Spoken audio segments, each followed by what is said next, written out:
Oke guys, assalamualaikum warahmatullahi wabarakatuh. Kembali lagi bersama saya Tarmadi.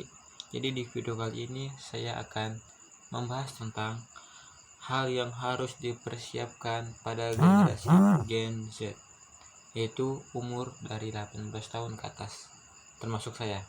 Oke, ada 3 hal yang harus kita perhatikan dalam generasi kita ini. Dan ini juga termasuk penghambat dan bisa juga untuk adanya perubahan kepada diri kita sendiri. Yang pertama ada yang namanya zona nyaman, terus yang kedua mindset, dan yang ketiga investasi kepada diri kita sendiri. Oke, di sini langsung saja kita yang bahas yang pertama, yaitu yang namanya zona nyaman. Oke, ketika kita berbicara tentang namanya zona nyaman, pasti kenyamanan yang kita lakukan setiap hari gitu. Misalkan kayak rebahan, main HP, scroll TikTok, diam di kamar, makan, main, itu termasuk zona nyaman. Tapi tanpa teman-teman sadari, itu termasuk penghambat untuk adanya perkembangan dalam diri kita. Itu juga termasuk penghambat untuk kita menuju ke masa depan. Pasti semua orang kayak punya cita-cita, punya tujuan kedepannya bagaimana, tapi kayak terkunci oleh yang namanya zona nyaman tersebut, sehingga mereka cuma mengikuti alurnya dan umur mereka pun bertambah gitu, sehingga kayak ada penyesalan gitu. Jadi ketika kita masih berumur 18 tahun, misalkan 19 atau mungkin masih di bawah ini ya, kita masih bisa keluar dari zona nyaman tersebut. Kita lakukan sesuatu hal yang tidak kita suka tetapi berdampak positif kepada diri kita, bahkan bisa menjadikan kita lebih baik dan bisa mengupgrade kita. Nah gitu, tinggalkan zona nyaman tersebut, mari lakukan hal-hal yang positif. Meskipun itu tidak nyaman, tetapi kedepannya yang terbaik untuk kita. Oke, yang kedua ada namanya mindset. Ini teman-teman, mindset ini mindset.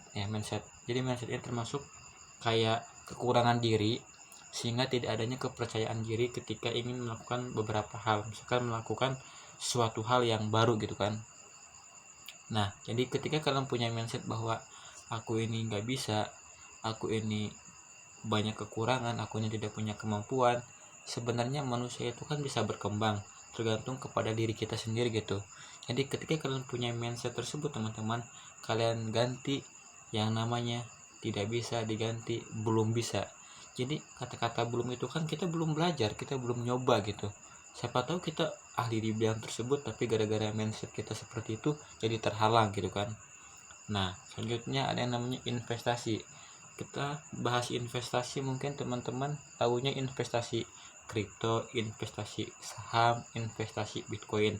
Tapi dalam pembahasan ini saya akan membahas tentang investasi kepada diri kita sendiri. Bagaimana kita menginvestasi diri kita sendiri, yaitu misalkan kita dengan baca buku, kita punya banyak waktu untuk belajar, kita masih punya tenaga untuk berusaha menjadi lebih baik. Nah, itu termasuk investasi kepada diri kita sendiri, yang meskipun kayak tidak ada yang gratis, pasti semuanya kayak butuh perjuangan. Kalau nggak ada uang ya paling tenaga, waktu gitu. Kalian harus mengorbankan beberapa hal untuk mengupgrade diri kalian sendiri gitu. Nah, dalam hal 3 tersebut, ketika kalian bisa menghindari, pasti percaya kalian akan adanya perubahan dalam diri kalian. Oke, kita generasi Z, kita harus ada perubahan, kita bisa menjadi yang lebih baik. Bye bye.